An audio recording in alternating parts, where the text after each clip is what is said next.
kau lah. Hai, Assalamualaikum guys. Saib Zamisha di sini. Beberapa hari yang lepas dekat Malaysia ni viral ataupun kontroversi dengan kes di mana Da'i Said direman 5 hari untuk siasatan kes rogol. Aku tak nak cakap sangat mengenai kes-kes benda-benda macam ni. Aku ni bukanlah jenis orang yang suka ambil tahu pasal orang lain. Actually, aku tak kenal pun Da'i Said ni siapa. Aku bukannya fans Da'i Said. Cuma ada beberapa benda yang aku nak ulaskan dalam video ni yang aku rasa benda ni aku kena cakap. Benda ni tak betul apa yang orang tu buat. Now, berdasarkan report yang dikeluarkan oleh berita-berita online seperti Mstar Online dan sebagainya. Sebelum tu aku tak nak mentionkan nama si pelaku ataupun nama si mangsa. Aku just nak pakai si pelaku ataupun si mangsa je. Okey, dalam berita online memberikan statement bahawasanya si mangsa ni ada masalah depression. Jadi si mangsa ni ajak jumpa dengan si pelaku untuk si pelaku ni motivate dia dengan masalah depression yang dia hadapi lah. Berlakunya si pelaku ni ajak dia ke rumah dan sebagainya. Okey, macam ni. Berita ni tak kisah berita online ke berita yang ada dekat televisyen seperti TV3 atau sebagainya, dia akan memberi keterangan yang betul. Dia tak sama kalau orang tu ulas mengenai berita ataupun dia nak hebohkan cerita ni. Dalam kes isu video kali ni, aku cukup tak puas hati dengan seorang YouTuber ni. Aku tak nak mention. Aku rasa korang mesti tahu siapa dia. Since aku rekod video hari ni, dia punya view dah mencecah 1.1 million views.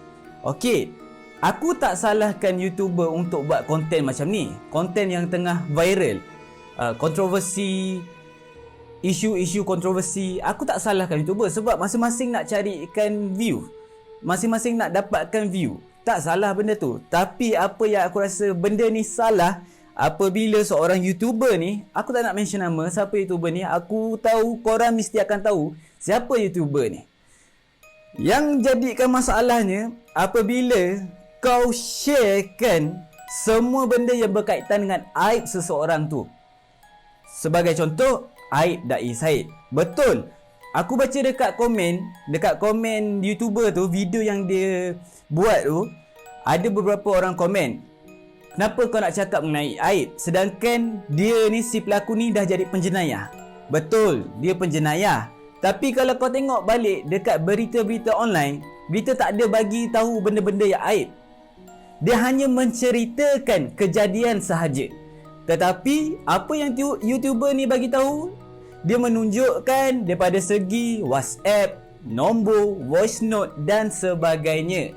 Aku tak nak ulas lebih-lebih mengenai hal ini sebab aku tahu mungkin aku akan kena bash dengan fans-fans YouTuber tu sendiri. Cuma aku nak bagi tahu benda yang betul lah, benda yang sepatutnya aku bagi tahu. Dan benda ni sepatutnya kau dah tahu.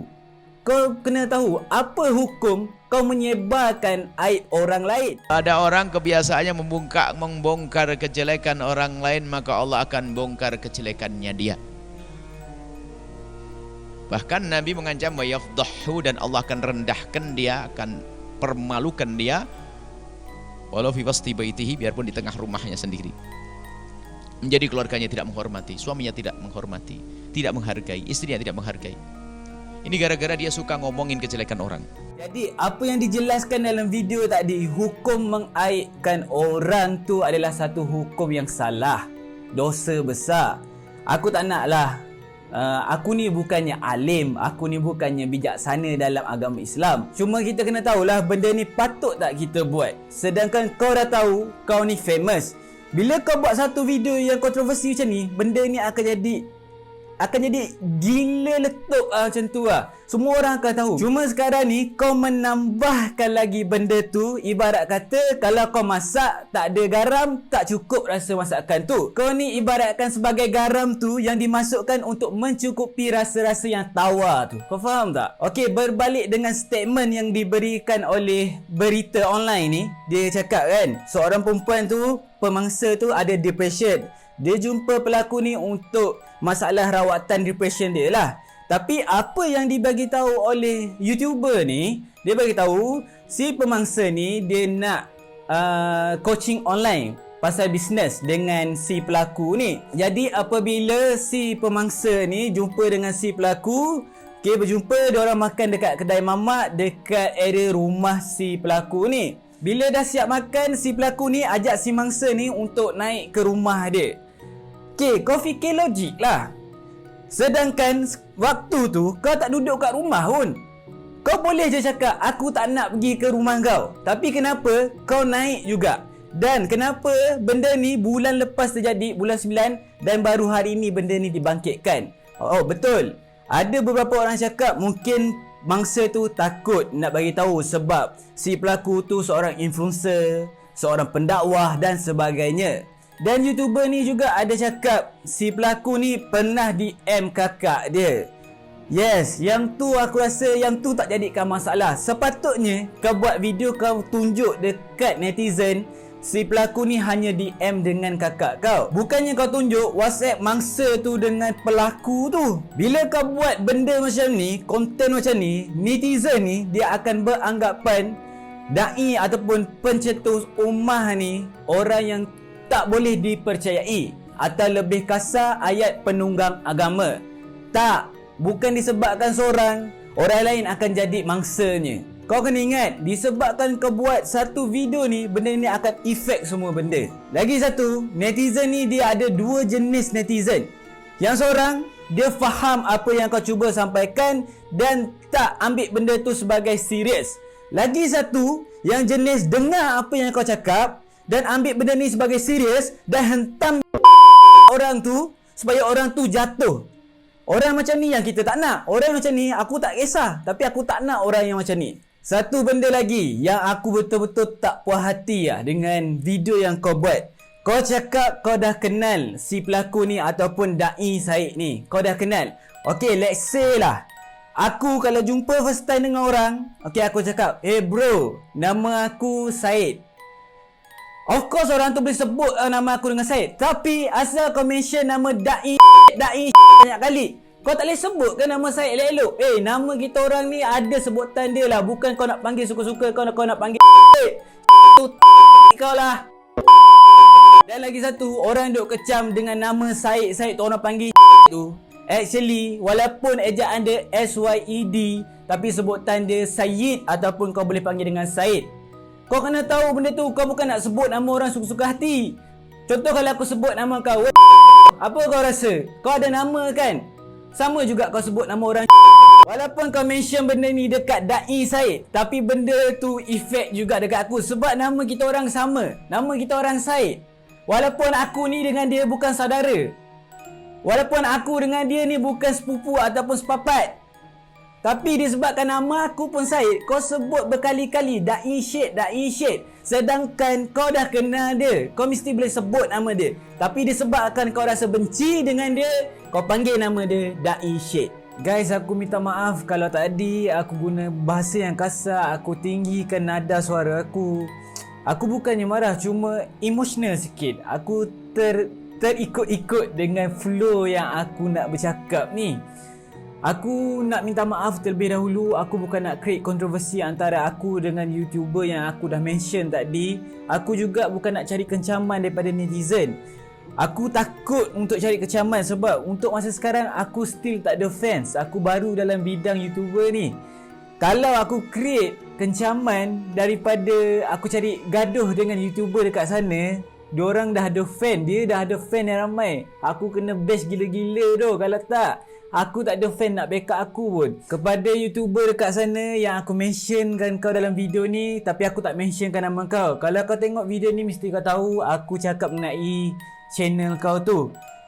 Terus terang aku cakap, aku memang minat kau. Aku tengok start pada video kau buat first gaji kau dapat daripada YouTube, kau bagi dekat mak kau. Aku memang support kau. Tapi untuk video kali ni, aku rasa macam kurang sikit. Aku nak YouTuber kat Malaysia ni boleh buat konten macam ni, tapi jagalah sikit aib orang tu. Walaupun orang tu sendiri dah buat salah banyak, tapi tolonglah guys, aku minta tolong sangat, jaga aib orang. Sebab Kalau kita jaga aib orang, orang akan jaga aib kita, dan juga yang kat atas tu akan jaga aib kita esok-esok. Aku tak nak bila aku buat macam ni orang cakap kau ni propaganda Syed, kau ni nak tunjuk kau ni baik. Dalam banyak-banyak YouTuber buat benda-benda yang nak bestkan Dai Syed tu, kau seorang je nak backup dia. Tak, aku tak backup dengan kesalahan yang dia buat. Kalau betul dia buat salah, tu orang yang berhak untuk ambil tindakan kepada dia.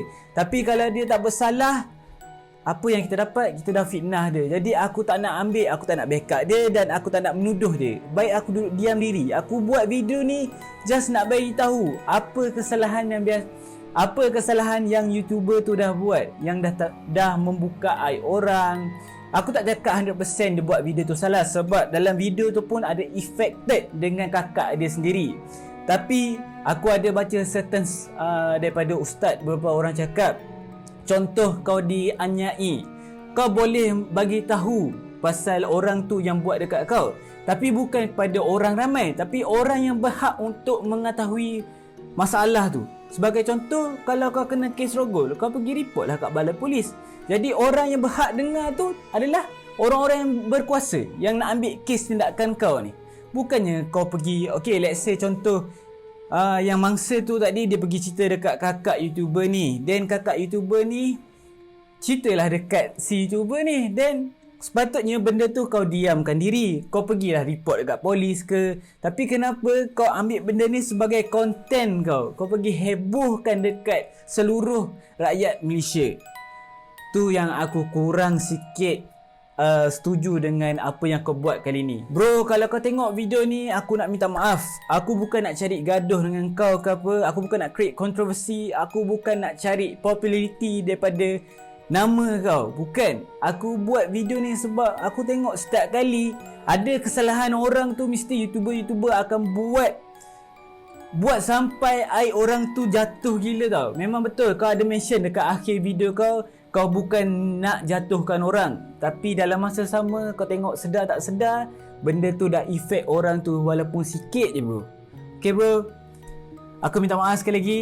Hopefully kau tak terasa hati dengan aku. Kalau aku ada pakai terkasar basah ataupun menyakitkan hati kau, ataupun netizen semua, fans kau yang rasa aku ni over cakap, aku ni over dengan suara nada aku yang tinggi tu, aku minta maaf sangat-sangat. So guys, kalau korang suka dengan video aku, jangan lupa tekan button like, share dan subscribe pada yang belum subscribe. Yang dah subscribe, aku nak ucapkan terima kasih. So, kita jumpa lagi di next video.